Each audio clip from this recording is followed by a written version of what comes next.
멸망 가운데서 멸망을 당하며 불의의 갑으로 불의를 당하며 낮에 즐기고 노는 것을 기쁘게 여기는 자들이니 점과 흠이라. 너희와 함께 연애할 때 그들의 속임수로 즐기고 놀며 음심이 가득한 눈을 가지고 범죄하기를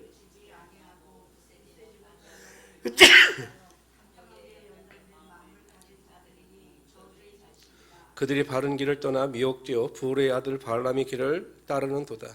그는 불의의 삭을 사랑하다가 자기의 불법으로 말미암아 책망을 받되 말하지 못하는 나귀가 사람의 소리로 말하여 이 선지자의 밑은 행동을 저지하였느니라. 아멘.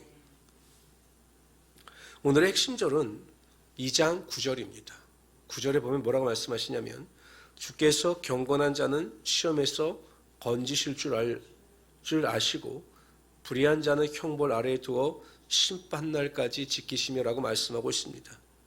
하나님께서 사단의 미혹 앞에서 세상에 물들지 아니하고 진리를 지킨 자들은 반드시 구원하여 주시는 것입니다. 오늘 본문에 나오는 대표적인 예가 누구시냐면 노아와 롯입니다. 그들은 세상의 죄에 관영함에도 불구하고 그들의 믿음을 저버리지 않고 미혹되지 아니하며 오직 진리 가운데 그들의 믿음을 지켰습니다. 그래서 노아와 롯을 구원하여 주셨다 이렇게 설명을 하고 있습니다. 그러나 불의한 자들, 사단의 앞잡이로 이단 사설을 퍼뜨린 자들은 반드시 하나님의 형벌을 받게 되어 있는 것입니다. 하나님께서 그들을 심판하신다라고 분명히 말씀하셨습니다. 지금 당장 오늘 본문에 보면 지금 당장 그들이 형벌을 받지 않는다 할지라도 하나님의 형벌 아래 놓여있는 자들이다 이렇게 표현을 합니다.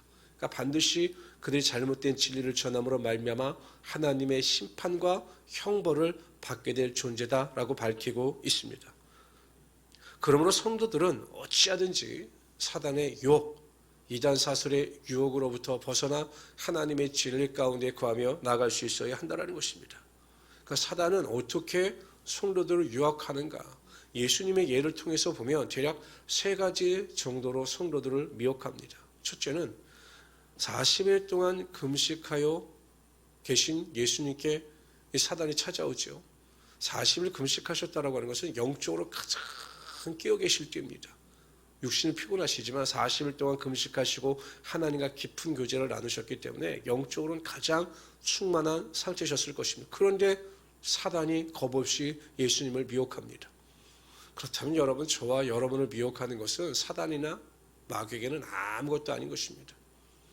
예수님께 다가와서 사단이 유혹합니다. 이 돌덩이들을 떡이 되게 하라. 육신의 정욕이죠. 우리가 이 세상을 살아가는 동안 가장 많이 미혹되어지고 넘어지는 것이 이 육체의 정욕입니다. 교회 안에서도 끊임없는 성적인 범죄가 발생하죠. 요즘 같은 경우는 성도들이 찰나의 즐거움을 쫓아 삽니다. 육체의 쾌락을 쫓아 삽니다. 여행이라든지 여러 가지 육신을 즐겁게 하는 일이 굉장히 많습니다. 그것 때문에 예배를 등한히 여기고 예배를 멀리하고 주일 성수를 하지 못하는 성도들이 점점 늘어나고 있습니다. 결국 믿음에서 파산하고 마는 것입니다. 안목의 정욕입니다. 세상의 영광을 다 보여주면서 예수님께 대하여 내게 절하기만 하면 이 모든 영광을 내게 주겠다라고 예수님을 미혹했습니다. 마귀는 성도들로 하여금 보이는 것이 전부이며 보이는 것이 최고인 것처럼 미혹합니다. 다 보이는 것. 그래서 보이지 않는 하나님의 손길이나 하나님의 사랑으로부터 멀어지게 만드는 것입니다. 그러니까 보이지 않는 하나님의 기적, 하나님의 능력을 믿기보다는 보이는 것, 지각되어지는 것, 느낄 수 있는 것만이 최고인 것처럼 착각에 빠져서 세상 유혹 가운데 살아갈 수밖에 없는 것입니다. 이생의 자랑입니다. 예수님에게 대하여 성전 꼭대기로 올린 다음 이곳에 떨어지라. 그럼 천사들이 네가 떨어지기 전에 너를 받들 것이다. 그럼 어떻게 했습니까? 성전에 모였던 사람들이 예수님을 칭찬과 영광과 환희를 보낼 것입니다. 이생의 자랑이죠. 성도들은 절대 자신의 자랑을 하지 말아야 합니다. 요즘에 보면 교회 안에서 자식 자랑이라든지 집 자랑이라든지 자신의 물질이나 재물을 자랑하고 자신이 가지고 있는 실력이나 능력을 자랑하는 사람들이 있습니다. 어리석은 행동입니다. 결국 그러다가 교만으로 떨어져서 믿음에서 멀어지고 마는 것입니다. 그러면 어떻게 우리가 마귀의 유혹을 물리칠 수 있는가? 사탄의 유혹을 물리칠 수 있는가?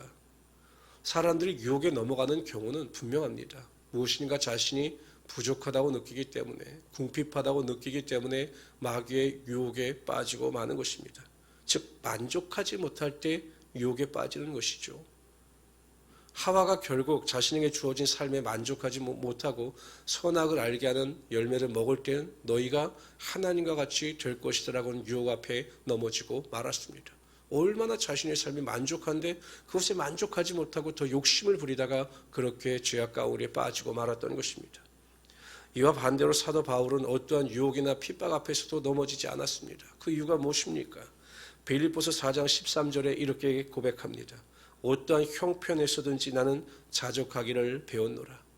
무슨 일이든지 자족하기를 배웠기 때문에 사도 바울은 어떠한 유혹 앞에서도 넘어지거나 쓰러지지 아니하였던 것입니다.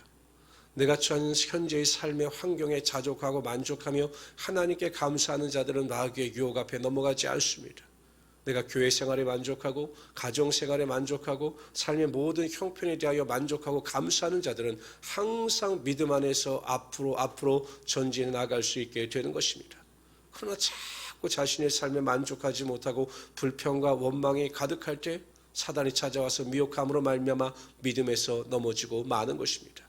항상 모든 일에 범사에 감사하고 자족함으로 말미암아 마귀의 유혹을 물리치시고 믿음 안에서 넉넉히 이기며 살아가심으로 하나님의 상급과 칭찬을 받는 귀한 성도들이 되시기를 주님의 이름으로 축원합니다. 오늘 하루도 원망과 불평을 멀리하시고 하나님이 주시는 자족함 가운데 감사하며 가장 행복하고 복된 하루를 만들 수 있는 우리 귀한 성도들이 되시기를 다시 한번 주님의 이름으로 축원합니다.